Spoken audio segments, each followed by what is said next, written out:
English চ্যানেলে ছোট নৌকা থামাতে ইতালির আদলে অভিবাসন ব্যবস্থাপনার চিন্তা করছেন যুক্তরাজ্যের প্রধানমন্ত্রী কিয়ের স্টারমার।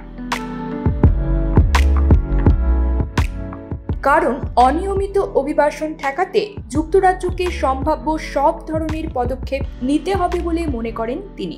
ভিয়েতনাম, তুরস্ক সহ অন্যান্য দেশকে আর্থিক সহযোগিতা দিয়ে অভিবাসন প্রত্যাশীদের প্রবাহ নিয়ন্ত্রণে রাখতে চায় যুক্তরাজ্য।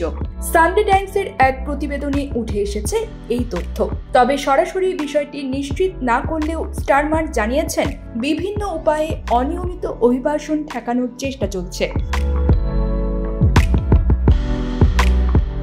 G20 সম্মেলনে যোগদানের পথে রিও ডি জেনেরিওতে সাংবাদিকদের তিনি বলেন, এই সমস্যার সমাধানে একক কোনো পদক্ষেপই যথেষ্ট নয়। আমাদের সব দিক থেকেই কাজ করতে হবে।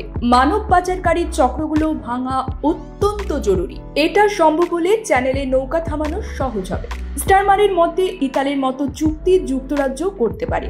ইতালি, তিউনিসিয়া ও লিবিয়ার সঙ্গে চুক্তি করে অভিবাসন প্রত্যাশীদের নৌকা প্রবাহ অনেকাংশে নিয়ন্ত্রণে এসেছে। তবে এ ধরনের চুক্তি যুক্তরাজ্যের ক্ষেত্রে কতটা কার্যকর হবে তা নিয়ে প্রশ্ন রয়েছে। ক্রিমিনাল কিংবা পুলিশ কেস নিয়ে জীবন বিপর্যস্ত, ব্রিটিশ সলিসিটরস রয়েছে আপনার পাশে।